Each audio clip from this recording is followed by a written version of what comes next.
haven't got any photos. I said to Campbell, I'm going to do something different. I said, you don't need to see my wife, my cat, my dog, you know, all that sort of thing. So I said, so we're just going to do a little bit about what I do every day and how I operate and what we do and how we get stuff done. So this is basically what we send out to you to get completed. I personally used to go out and sign people up, but now everything's got to be in this new digital age, which is fine. So this goes out and it just basically tells us who you are, what you are, and puts down basically information about yourself. So basically the first part is about your goals, what you're looking to do, what you're looking to refinance a home, what it does. And this is building our profile on who our client is going to be and what's going to happen with your loan, and we get to then understand what you're trying to achieve. So then we rock into your details. So this gives us a little bit of details about yourself, date of birth, whether we've got any dependents or anything like that, your marital status, all that sort of stuff. So we sent one of these out to a lady, an old client of mine the other day, and she wanted to borrow $315,000. Came back that she could only borrow $240,000 because it came back and she said that she is single, she's a single mother, but she put in there that she had 2 dependents. Now her kids are 19 and 21. They pay her $350 a week rent, so she earns an extra $700 but because she put them down as dependent, the HEM changed on that and reduced her borrowing capacity.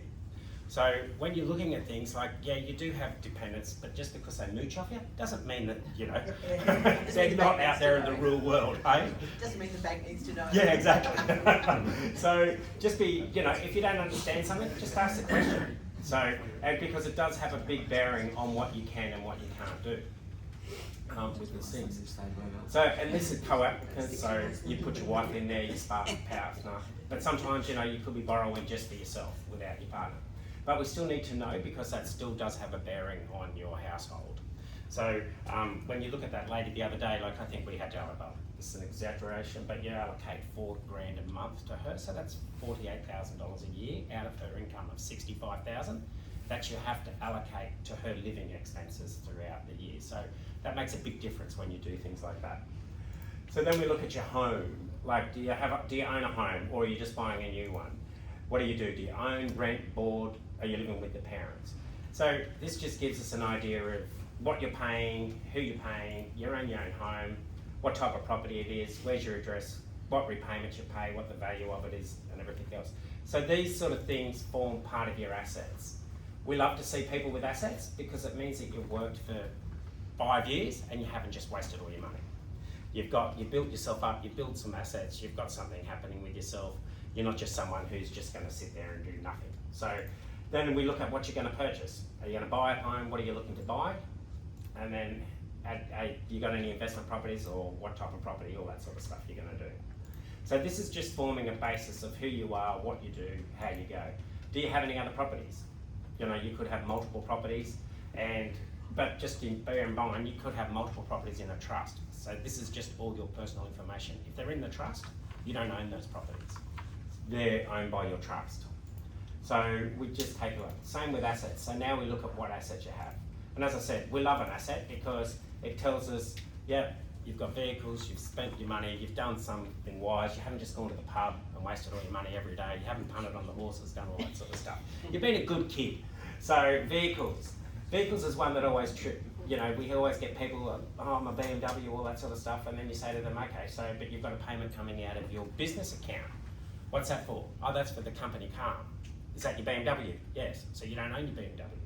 So that's a company asset. It's not an asset owned by you. It's your liability because you would have guaranteed your loan, but it's not something that you personally own. So just be mindful of that. And then some people come back and go, oh, I look like I don't have many assets. Well, you do. You do have assets. Savings and cash, if you've got any cash. Superannuation. Superannuation's a big thing because we're getting older in life. Banks like us to look at how you're going to pay out your debt. Still, people like to get a 30-year loan, which is good because it leaves your repayments smaller. But if you've got super, it shows the bank that you're going to be able to pay out your $200,000 mortgage and still have funds to live. So you're going to be able to downsize. We're not going to kick you out of your home, you know, when you're 80 and you've still got a 20-year mortgage going, all those sort of things. So contents. This is one that really gets a lot of people. The amount of people that tell me they have 10 grand's worth of contents because they think they're going to go and replace everything on Facebook Marketplace. When you're doing your contents, have a look, and this is a good thing for your insurance as well. Have a look at your garage, surfboards, tools, you know, mowers, everything you've got in there. Have a look at your bedroom, your clothes, your wife's shoes, you know, the jewellery, you know, the makeup, everything like that. Like if you just break down your bedroom, like your bed, your TVs in your bedroom, all those sort of things, the clothes. Have a look at the curtains that you've got on your curtain. All these things come into your contents. So when you think about that, you actually probably have 100 grand's worth of contents in your place. If your house burnt down and you had to go and replace everything at one point in time, you probably have more than what you realise. And that's good for us because you're now showing us that you've got assets again. And then basically so the assets, we keep going on and then we come to the one that we all hate, our liabilities. Do you have any liabilities? Yeah, we do. We have cards. So as we said the other week, when Spooner was doing his thing, the credit card that you've got in the bottom drawer, that's going to show up on your credit file. The credit card that you've got that you might make late payments on 2 or 3 times a year, that's going to show up on your credit file that you're a bad payer. So make sure that you're paying all these things. Make sure that you show your credit cards. Make sure that you understand exactly what you're doing. And if you've got a credit card with a $30,000 limit, why? You don't earn $30,000 a month. Have a credit card with a $5,000 limit. We've got to allocate 3.8% to that $30,000 limit. And when you're trying to look for a home loan, that's a lot of money that we have to allocate towards a monthly repayment when you're trying to do something. So credit cards, if you don't need them and you don't have to spend up on it, don't have them. Reduce your debt, reduce it down, and that'll give you better borrowing capacity. Car loans, if you've got personal car loans, like you can have a car loan in the company name, as I said, but it's still going to be your personal liability because it's in your company name. Personal loans, HECS debts, government tax, maintenance, any other thing. So these are all types of liabilities that you own, and the amount of people that don't understand what their liabilities are is pretty astonishing, but that's all right. And all that means is I tell people to go through 3 months worth of bank statements because that's always covers a good snapshot of your living allowances, what you're paying out, all those sort of things. Income, do you have any income? So all income is basically really good. You know, you might have salary, wages, you might get a bonus, you might get Centrelink payments, you might get all those sort of things. So any type of income you get, declare it and just let us know what you've got. What about things like interest and stuff? Yeah, if you're getting interest, yeah, that's okay. Interest sometimes I won't use because it can change. You can withdraw that money, but if you've got it on a fixed term deposit and you've got investments, say like in super, that you're going to draw down a regular pension and all that sort of things from, yeah, we can take it all into account. My wife's on insurance due to on an insurance payout, like claim. Yeah. On that one. So how do you get around that with this in the process in loans? In loans, so it just depends on what they're classing that insurance as. So you really need, if it's going to be just a temporary thing, then they probably won't look at it. But if it's temporary and she can go back to work, then you just need to understand and really explain that situation that she's on insurance for this period of time, and the claim should be able to tell you that as well, what she's doing. Oh, okay. Yeah, so just talk to whoever you're talking to and just make sure they fully understand what's going on. But it could turn into a TPD thing if they can't claim that. So then that's, you know, income that's going to be paid out and then not be able to be used further down the track. Oh, okay. So yeah, just have a look at exactly what it is and what it's paying out for. Yeah. Okay. And how long it's going to go for. And then expenses. So this is always a cracker. So child support, childcare. People don't have kids sometimes, when you know they do. So they don't take into account what their child supports are, like what their agreements are. So we were doing a loan for a guy the other day. He pays $4,000 a month, but sometimes he might only pay $2,000 a month because he might pay for the kids' school fees and that. There's no formal arrangements. So that's a bit difficult to be able to say that, well, he's got a hard and fast $4,000 a month when they have just a verbal agreement between themselves. So if you have child agreements and child support, make sure you let them know. Sometimes it's easier to take into account, take away their children and give, because they're paying child support, so you just take out the fact that they've got 2 dependents and use the child support instead of using the dependents on the income. Education. You know, public schools still do have a cost. So the amount of people that go to public schools and don't have anything, it's amazing. Groceries.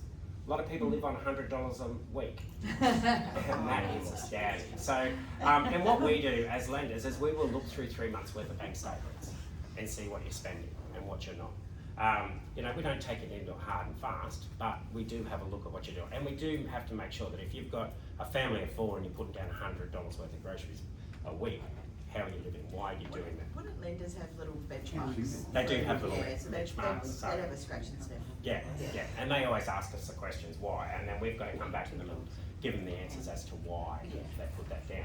And you know, and some people do have, like a restaurant, some people live out of their restaurants, and that's acceptable. And they might only just have $100 a week because a lot of it's being paid through by their business. So you just have to keep asking the questions on why. So the main house you live in, people don't know how much they pay on electricity. Council rates, the amount of people that pay $1,000 a month or whatever it is on the rates for 6 months on the Gold Coast is astounding. Water and sewage, body corporate, and these are just things that you can have a good snapshot of just 3 months worth of bank statements. You know, any insurances so you have building insurance, contents, health, income protection, life insurance, vehicles, all these types of things, a lot of people. So if you're going to do something, my advice is just get your gear ready for, and then come and see your broker, understand where you are, what you're doing, how you're doing it. You know, the house you rent out, if you rent out a house, you know, do you pay any of these other expenses? Any other houses, any medical, do you have any ongoing medical treatments, anything, any health insurance, rent, personal care, recreation and entertainment. A lot of people don't go to Uncle Dan's, but he shows up on their bank statements, and Uncle Dan doesn't have an FPOS machine. So they're things that get captured as well. You know, people, do you gambling? You know, there was an incident, wasn't one of my clients, but the guy used to go and use the ATM at the casino because he lived in Broadbeach and it was easy to rip in there and get cash out and go across to Pacific Fair and get cash. It looked bad. They thought that he had a gambling problem. But he was just using the ATM at the casino. He didn't have a gambling problem. So, you know, just think about what you're going to do 3 months out before you do it. Telephone and internet. Like me, you know, a lot of that's paid through by your business. So that's fine to ignore that, as long as you just let your broker know that this is the things that you do. Transport, you know, a lot of us don't have petrol, registration, that sort of stuff. It's all paid through by our companies. But if you're an individual, normally you would have all that sort of stuff. Any other loans or liabilities. So these are just the things that we look at. Address history is a good thing as well.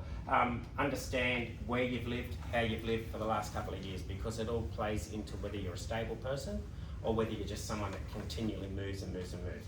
You might have someone that moves every 6 months, but that could be an issue of just they get kicked out of their rental property every 6 months and so they have to move. So stability is a big thing as well. It just shows employment is the same. You know, if you're looking at someone and they've got continuous changing of jobs, then that's also a no-no because they're just not stable people and you don't understand where they're going to be working and how their income changes every 3 or 4 months. So you need to look at those sort of things as well. But you may have someone who was a mechanic, went into another industry and then came back and being a mechanic. So that sort of thing's all right as well.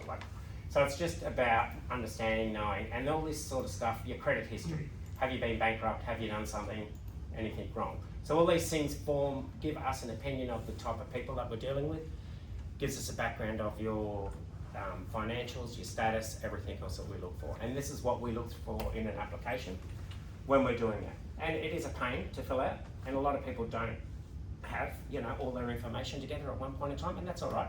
But that's up to us to go back and keep asking you the questions and seeing where you're at. So if you're looking for any type of lending, just get yourself up to get organised. That's all it's about. Understand your stuff. Tony, this has been such a useful and informative session. Am I right in thinking that there's an element of character assessment that lenders go and consider when, because there's lots of information there that sort of talks about your patterns of behaviour? Yes. Is that right? Or? Yeah, it's not, it is character, it's about your financial assessment and what you do with your money and where you look. Like banks don't want to lend money to someone if they're going to have a gambling problem, because, you know, they want to know that they're going to have that monthly repayment. But if you go and spend, if you get $800 a month, $800 a week and spend $500 at the pun, then that's a problem. So it is a bit of character, but not usually. Okay. Not usually, yeah. That's us. We assess you. We don't judge.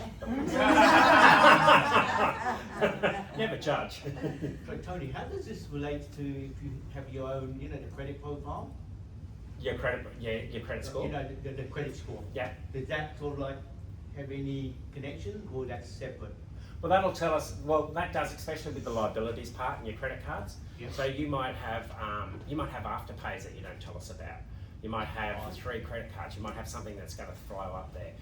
You may have been. I was doing a commercial loan for a client, and they didn't realise that they had been blacklisted on the credit file because they had missed monthly repayments. So all that sort of stuff.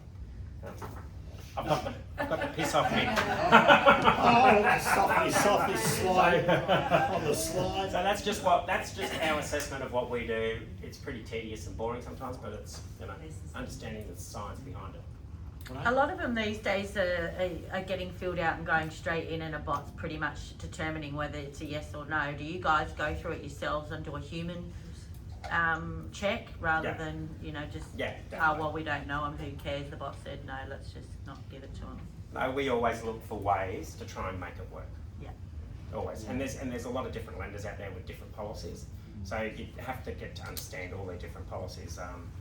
I did a loan for a client the other month, and he couldn't afford it based on his financials, but there was a policy out there where I could use his VAS statements because his 26 year was a lot better than his previous years. So I could use his VAS statement. Yeah, you pay a high rate, allowed him to pay out his $400,000 tax debt, but also allowed him to, now I can look at refinancing because he's been on the straight and narrow for 12 months.